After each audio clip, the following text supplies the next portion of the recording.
طبعا نتكلم عن وهبي، نتكلم عن طارق السكتيوي، نتكلم عن الحسين عموتة، نتكلم عن السيد وليد الركراكي الذي أسعدنا بملحمة وبطولة أكثر من رائعة في ملاعب قطر.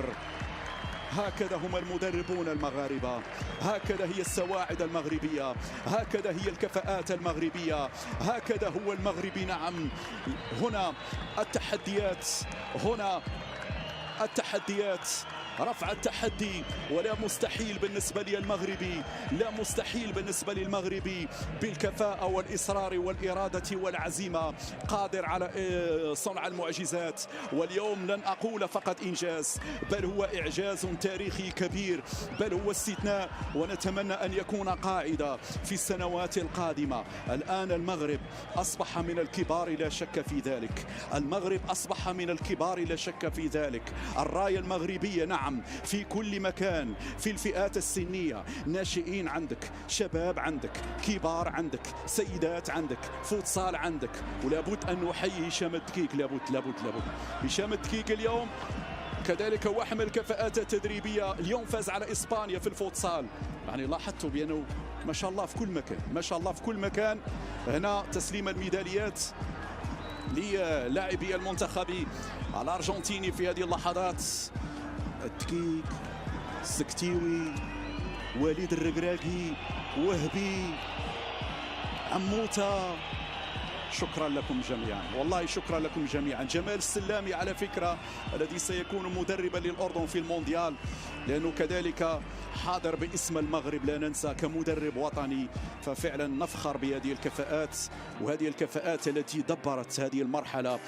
نعم، بكل المسؤولين القائمين على الشأن الكروي، ولكن أيضا اللاعبون اليوم كانوا رجالا وأبطال.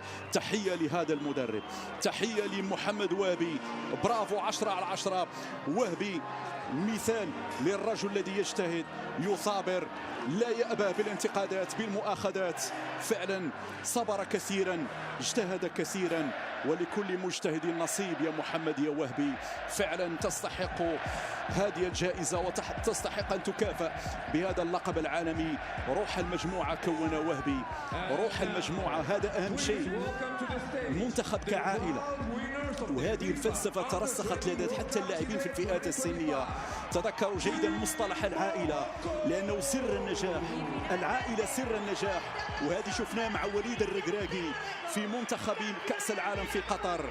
روح العائلة تجسدت وتبلورت بعد ذلك وترسخت لدى كل أعضاء وفئات السنية في المنتخبات الوطنية. لذلك شفنا هذا الجيل موحدين متآخين. لا ننسى هذه السيدة على الصورة، سفيرة المملكة المغربية في الشيلي، التي ضحت بالغالي والنفيس، قدمت مساعدة كبيرة لهذه البعثة، قدمت دعم كبير لهذه البعثة، كانت تؤازر، استقبلت الجماهير المغربية في بيتها.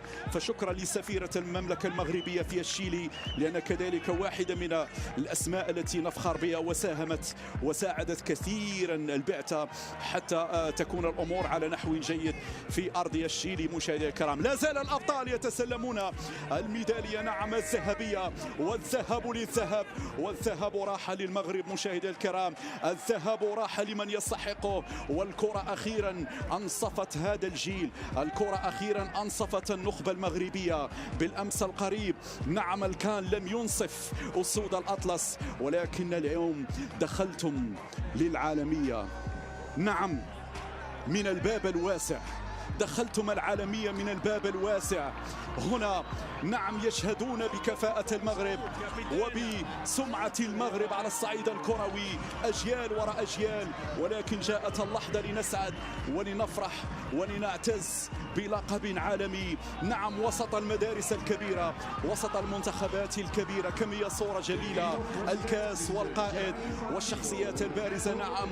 وسفيرة المملكة المغربية في الشيلي هي الأخرى، سعيدة وفخورة بما ترى بين هنا في أرضية الميدان، وتحية كبيرة للجماهير. هاي اللحظة التاريخية، سجل يا تاريخ، سجل يا تاريخ.